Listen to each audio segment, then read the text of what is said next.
Hey, I'm Ruby. I'm here with the Millennials, and we are at the Grassroots panel event, and we are joined by Chris Swap, Dom Green, Marcus Gladys, Stacy Shaw, Lance with Maymob, Richard Young. And I just want to say I came out here to enrich my mind and bridging the gap, like diving deeper into the grassroots of where we came from, and not only where we came from, but how we can further move like the community and the people around us to the next level. Politics, especially at the local level, is not inaccessible.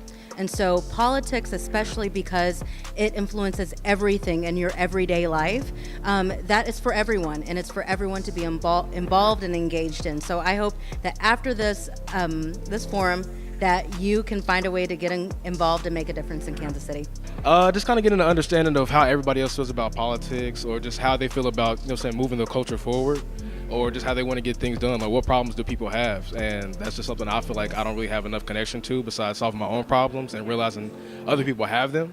So I just really want to see what other people's take on like what they deal with, like what are people fed up with and stuff like that. So. Okay, good evening, everybody. Thank you so much for being here. I'm really, really appreciative, truly humbled that all of you are here. My name is Nico. This is an event put on behalf of Nico Giles Media. And Nico Giles Media exists to create conscious content, leading conversations around next-gen social issues. And so has anyone, if you've been on the show Level 3 Studio, could you raise your hand for me if you've been on? Yeah, okay, we got 10 people in here. So that is our pillar, what we call our pillar content, Level 3 Studio. We gather people weekly, have a meal prepared by Chef Jay, who will be cooking a meal here today, and have conversation about honest truths that I really believe we as a community have to start really processing and diving into. And so I'm so humbled that all of you are here. This is an event, Grassroots, an extension of Nico Giles Media. All right, before we get rolling, is there anyone that would love to share? Yes? Of course. The last question, what does it mean to act as a conscious citizen? My answer was, someone that is true to themselves, that have the courage to speak the truth to everyone else. You can't be conscious if you don't know who you are. That's me. Yeah, I'll share. We kind of chopped up the same deal. It was kind of cool, like, just honestly educating yourself on issues within your community. Like, what are the top 3 issues to you that are happening right now in Kansas City, and can you put those forward and act towards those, and not leaning on like just political rhetoric? Or it's so easy nowadays to like lean on those things because it's there and they feed our bias, but like let's truly educate ourselves on what's going on in Kansas City. So that's like what we can do. These 3 amazing human beings are each going to present a community question. So again, the intent here is just to work together to see where are people's thought processes at, where are their problem solving, their knowledge of Kansas City, and in that 10 minutes, I'd ask each group to select one person to kind of present their solution to the group about how they would go about addressing that problem. So I'll let these 3 share from there. Ladies first. Great. Well, my name is Stacy Shaw. I own Stacy Shaw Law, and I'm actually here in place of Joseph Thomas, who's running for 3rd District Councilman on April 2nd. So please go out and exercise your right to vote. The question that we have is, how can we mobilize more young people to become more actively engaged in voting in the political process? And that's really important to me because I'm a volunteer for campaigns. I knew nothing about the political process, that local elections were held at different times than the presidential election. I knew nothing about how that process worked, and it was really inaccessible to me. And so I meet young people, older people of all different backgrounds, and the number one thing that I share with them is that everyone can make a difference. You don't have to be rich or politically active, or you don't have to be powerful. Even you just going door to door, putting on little door knockers in the rain with rainy hair. Even if you do that for an hour, you don't have to be the person that writes a $10,000 check. You just have to take the first step and get involved. And so what I wanted to get out of this today is how can we get more young people into this process of being involved? Because politics, it touches every single thing in our life. Where we go to school, the quality of the education for our children, the potholes that we ran into today. All of that has to do with politics. And when we're talking about the process, we want to make sure that people are put in place that are good moral leaders. Even if they do not have all of the campaign promises together, they don't have the stances all together that they may try to achieve in the next 4 years, are they going to make the right decision? And that is all of our responsibility to make sure that we're putting those people in place that are going to be good stewards of our vote. All right, thank you, Stacey. My name is Christina Brown. I am a PR professional. I own a PR agency called District 88 PR here in Kansas City. I have been working in the PR industry 8, maybe 9 years, and half of that time has been spent in Kansas City working with small business owners, creatives, musicians, athletes, kind of all around with people here. And so part of my responsibility is to help them build their brand, gain exposure, particularly through media outlets, and kind of just give them the visibility to their target audience.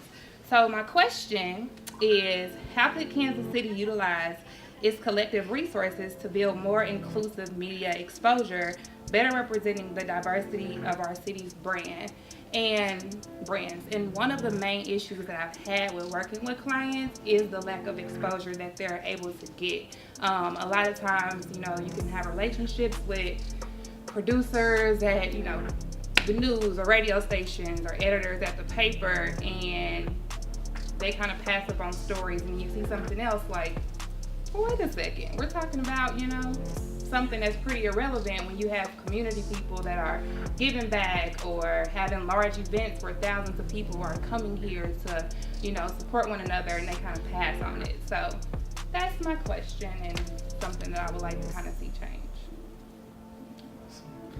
Good evening, everybody. My name is Davin Gordon.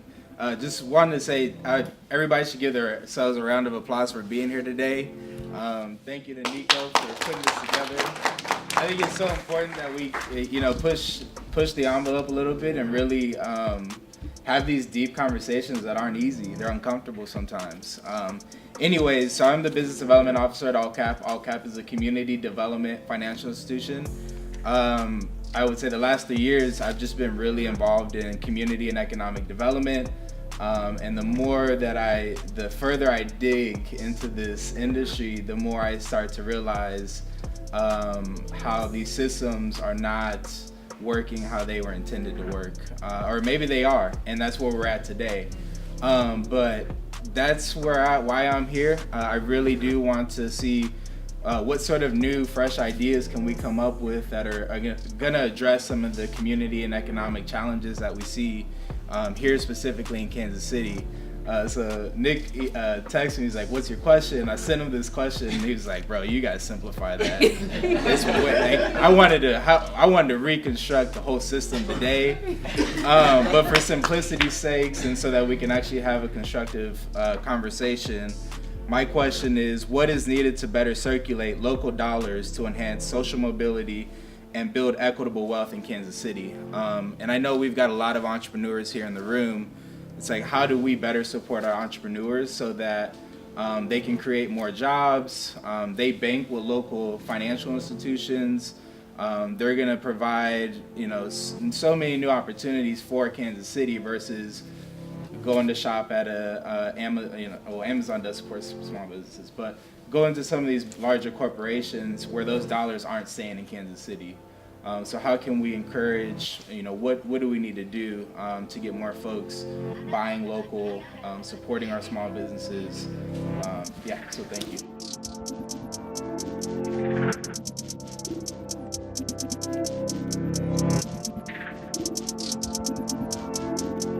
How can we mobilize more young people to become more actively engaged in voting and the political process?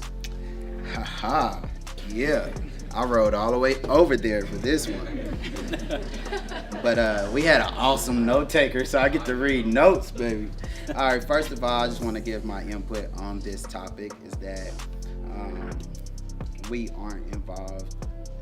We don't let the youth know how much this involves them because we don't speak their language. And so we going off the notes, when I talk about speaking language, we talked about how the 2016 election, Bernie Sanders had the young vote. Well, that's because he started talking about things that related to them. But then we also spoke about the 2008 election. The language was vote or die. So for me, that was the first time I ever voted, because then I felt like it meant something for me to go out and use my voice and mark something on a paper. And since then, I voted every time. But how do we get them? We talked about going into the schools, trying to provide incentives for voting, allowing, politics, whoever's actually running, going into the schools, talking to them, talking about how it concerns them, getting them involved. At the end of the day, it's just really getting them involved. We did also speak of the struggle and how when you're looking outside your door, you don't think these certain situations and topics actually apply to you. You're struggling. How do you get out of that mindset and understand that your vote can help that struggle? You go out and talk to them. We all are doing great things in the community, so it's also up to us. If you have kids, you got to take them with you. And then I talked about the media exposure, right? Like you normally see an older generation in the voters' booths. That's who you see on TV. You don't see the young kids. You don't see the parent that's taking the kid. So then that means it's up to us to start promoting it on our own social and start raising awareness and showing everyone, hey, I went out and voted. And not just the fact that I got a sticker, but look at me and my friends. And all of us came out here collectively and voted. And that's how you start to see it.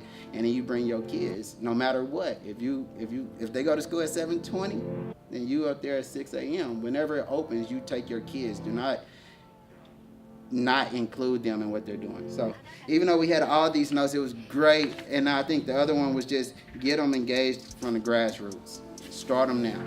Back long time ago, I remember too, we used to vote for fun in school. So how do you do it now? How do you start doing the voting game? How do you get them involved where they just writing their vote on a piece of paper and putting it in somewhere? Can you make a field trip so they can actually go to the voters' booths with the parents' consent? Like, these are things that we can actually raise awareness and make and actually change. So they did have me too. So my question was, how could Kansas City utilize its collective resources to build more inclusive media exposure, better representing the diversity of our city's brands? Pretty much what we said, as an incubator, as Kansas City being an incubator for creators and business entrepreneurs, all these people doing great things, that we should create like an info catalog network and bring our resources together into like a pamphlet of resources. And then from there, and diligent with how you follow up, with how you connect with them, create an asset map, or not a map, but just basically a map of things that you were actually doing to bring notoriety to who you are, and then just hope and pray for the best and make it happen. Our question was, what is needed to better circulate local dollars to enhance social mobility and build equitable wealth in Kansas City? What's up, guys? My name is Lance with Maymob. I don't know if I can answer the whole question, but I had a little bit of a perspective. Basically, my perspective was, is there a misperception in value? And I don't know how relatable this is, but I think that we could be fault to ourselves for always taking the cheaper value, right? Or just saying like, I want to spread my money as thin as I possibly can so I can do as much as possible. I think that kind of relates back from my perspective specifically, so that's about all I know. Thank you all so much for being here. And this was intentional that I put the organizations to give context for where they're speaking from, but I left off the titles because I think that sometimes we get a little too caught up in where people are and what they're doing instead of just kind of thinking about why do they do what they do. And so that is where I would love to start, is give each of you a little time to explain, and feel free to jump off of that, of the organization listed there. But why is that? You go ahead and introduce yourself, and then why is that work important for you? So we'll start there. Yeah. You want to go first? You want to go first? I'll go first. Hey, my name is Chris Rosson, and I work at Teach for America. I run Teach for America here in Kansas City. That work is really important to me. For those who don't know, Teach for America recruits really highly capable sort of future rock stars, like folks like your brother, to go into the teaching profession in the urban core. And so in Kansas City, we place in KCK and in KCMO. All the way from early childhood centers up through high school advanced coding. And I think that matters to me a lot. I believe firmly that the world changes by your example, not your opinion. It's a quote by Paulo Coelho. And I think the way we show up and how we choose to use our days, day in and day out, matter a great deal. Thank you so much for being here. My name is Nia Richardson. I work with the city of Kansas City. I'm pretty new to the city of Kansas City, but I was born and raised in Kansas City, Missouri. What I do there is I work in the KC BizCare office. I oversee it. My long title is the Assistant to the Director for Small Business and Entrepreneurship. I come from a small business background. I chose this position leaving working with my father full time because I feel like I can have an impact on small businesses, particularly minority businesses in Kansas City. I did not know what the BizCare office was before I came there, and I was very honest about that in my interview, but part of the reason why they picked me, I guess, or came to me about it was they felt like I could make an impact, or they liked the ideas and the things that I was doing in the community, not so much what I was doing at work, but the platforms that I was standing on and the things that I was talking about in the community. In my role, or what we do in this office, I'm pretty sure a lot of you, if none of you maybe know what the BizCare office is. If you are an individual in the Kansas City, Missouri area, and sometimes in the outskirts, you want to start a business, I'm the person who can tell you how to get that started when it comes to business registration. I can get you registered with the state. I can get your EIN. I can help you understand your Missouri tax if you have withholdings or if you have tangible items. I can also help you do your zoning all the way up to your business license. And for most people, I can get that done in an hour or less, and it will take you months to figure that out. And sometimes people spend a lot of money for a lot of these components that are free. I also help you navigate through through other city departments. If you have a food truck or a restaurant, you go to the health department. Here's the permits you need to get. I walk you through all of those things. I also refer people to various resources in the community that support entrepreneurs or specific type of businesses that a lot of us don't know about. Kansas City is rich in resources, but we lack the connections to them and to the right people. And so I felt like I could really make an impact in that, and just speaking about it and just being a brand ambassador for the city and for this office. So I took it because I felt like I could make an impact. And I knowing that that impact is not only going to affect the people around me, but also affect my father's business as well. Well, good evening. I'm Deidre Anderson, and I come to you from United Inter-City Services, which is the home of St. Mark's Center. We are a high-quality early childhood program serving children 6 weeks of age until 5. I am a former K-12 administrator. My life's work is education of one form or another, and I think that I have the best job in the world because I get to prepare children to enter school ready and engage with families in a totally different way than I did when I worked in the school district. I do the work that I do because I wasn't a first-generation college graduate. It wasn't if I went to college, it was where I went to college, and I know that I have all kinds of educational privilege. But I've also experienced all kinds of adversity in my life, and the one thing I always had to fall back on was my education. And so I just always, no matter what it is I do, try to share and pour into those that I have the opportunity to serve. We're in one of the poorest zip codes in the county, and we were formed in the height of the civil rights, and so I'm at that particular organization because it was a community designed and organized organization that continues to have deep roots in the community so that we have an impact in the way that the community needs to be impacted. My name is Father Justin Matthews, and I work with Reconciliation Services. I'm a husband and a dad, and I'm an Orthodox Christian priest of a church that's at 31st and Troost. I work at Reconciliation Services, which just recently launched a brand new social venture reinvention of how to address not only racial and economic disparities, but also to address food insecurity, particularly on the east side in Kansas City. It's called Thelma's Kitchen. It's Kansas City's first Donate What You Can restaurant.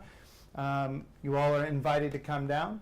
But Reconciliation Services really is my passion for Reconciliation Services is because I grew up in Prairie Village, And as I grew up and became involved in the Christian faith, I was very convicted by the disparities that I saw, not only in other countries that I visited, but as I came back here, my heart was sort of attuned, first in Nashville, to the poverty, and then to the racial inequity that is always coinciding with American domestic poverty. And then as I got further into that, I began to understand the inequity even within the nonprofit system, the volunteering system, the funding system, and I really began to want to try to make a difference in that. What truths are important for people to be indoctrinated with as they move to Kansas City for the economic growth and for the opportunities? What truth about our city is important for people to grapple with and wrestle with as they move here?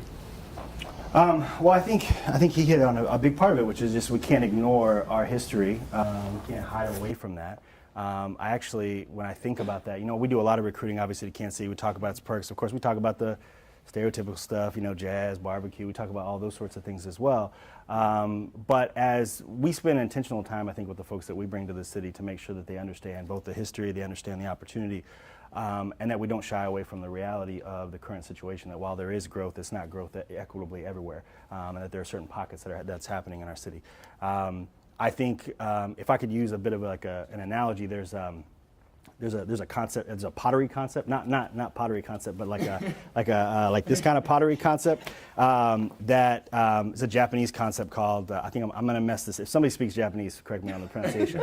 But kintsugi, I think, is the pronunciation that I think about often, which is it's a pottery practice that when something breaks, you actually repair it with gold. And so artistically, there's an art to it, but philosophically, it is that fractures in one's history are not something to be ignored or disguised, but they're actually something to be embraced and to be learned from, and are part of our story. And I think certainly there's a lot of pain in our story, but it's something that we need to learn from, and we need to be upfront about. And I think, frankly, you can't just throw a Charlie Hustle shirt on the city and say it's growing and it's great. I think we have to fully understand everything that's happening and make sure that that's part of what we're teaching people when they come to our city. Yeah, one of the things I wrestle with the most is whose responsibility is it? I'm not necessarily saying we have to pin someone down and say it's this space's fault, for lack of a better word, but how do we? Should someone take fault? How does our city come together to address those things specifically? Yeah. Well, I'm the one person on the panel that's not from Kansas City. So I think that part of Kansas City's problem, and it's related to your question of pinning it down and placing blame, we believe we're the only city that struggles with this stuff. And so maybe the context of it is a bit different, and how it plays out is a little different, but every major city with large populations of black and brown people and low-income people struggle with the exact same thing we struggle with in Kansas City. If we get over that inferiority complex, we might be able to actually get something accomplished. I try to focus less on the race or the division and focus on the fact that in Kansas City, I can touch somebody. I can touch my politicians. I can touch all type of people. I can get involved if I just know the right person. Kansas City is so small but so big at the same time. And it's not oversaturated, and there's a plethora of opportunity. But again, it depends on your circles, it depends on where you are, it depends on what you know. But Kansas City offers a lot of resources, and I'm hoping that in my position now, I can go and do that. I can talk about that. I can market us. I can be a champion for Kansas City, everybody in Kansas City, not just black folks in Kansas City. I don't know if I like the term gentrification because there's so much to it, but and we don't have the time to unpack all of this. I'm now realizing. So my particular question to you, which I guess I'll jump to here, is how do we work alongside power? So I would say let's try to come up with some shared definition. So I would say when it comes to power, what I think about is one's ability or capacity probably to my ability to influence your behavior or your actions or what you do, right? I don't know if folks agree with that, but if I had to on the fly, that would be generally, right, what I would say is a definition for power. So all of us have power in various degrees, right? Some of us have more power than others. Some power can be claimed, some power can be earned, some power, power serve almost like a commodity in that way. I think that ignoring the fact that it exists is a mistake. And I think a lot of times I hear folks that want to rail or blame, or they want to try to sort of resist the fact that it exists. And I fundamentally just think that you have to acknowledge the realities of the game in order to play it, right? Picasso has a quote that says, "Learn the rules like a pro so you can break them like an artist." It's one of my favorite quotes, because I think fundamentally power dictates a lot of what happens. And so those with wealth have a certain amount of power, those with certain racial privilege have a certain amount of power, those with gender privilege have a certain amount of power, those with zip code privilege have a certain amount of power. Like those things matter. And so I think you fundamentally have to acknowledge that and embrace that. So when it comes to, but I do think that one thing that we get hung up on a bit, one thing that I would say, I think there's an over focus on power as an end to itself. Folks try to accumulate power, and it tends to be a very individualistic journey. You know, I'm on my journey to gain a credential, to gain wealth, to gain connections, to gain followers, to gain whatever it may be, because that's going to help me. When I think actually if you took a more collectivist approach and you said that actually we as a broad people, we as a human race function better when we're taking care of the whole organism that is the human race, we fundamentally are all better off.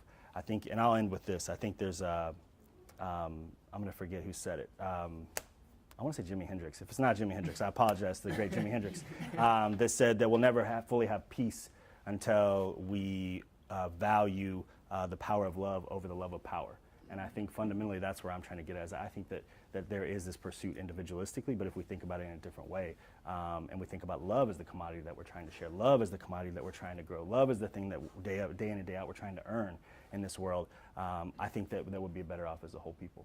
I'm challenging everyone in here, when you leave here, take action on something that you feel is unfair. And so my question to you all is how? What's one piece of advice that you would leave for how to take that step towards what you feel is unfair? All right, I will go. I think the advice that I would ask all of us, and I put myself in this is advice to myself as well, which is to take our activism off social media and into reality. I think that